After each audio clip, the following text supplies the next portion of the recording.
រៀងសាសរនៅ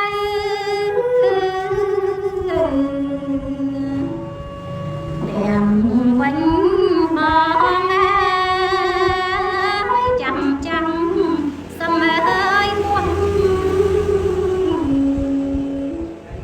តាមបំណង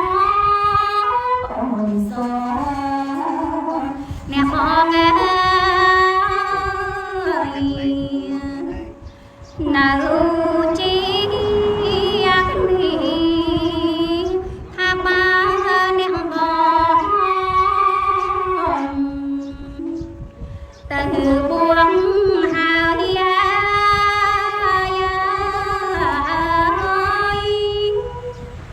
ទុំប្អូនពុំស្បាយរួកំព្រី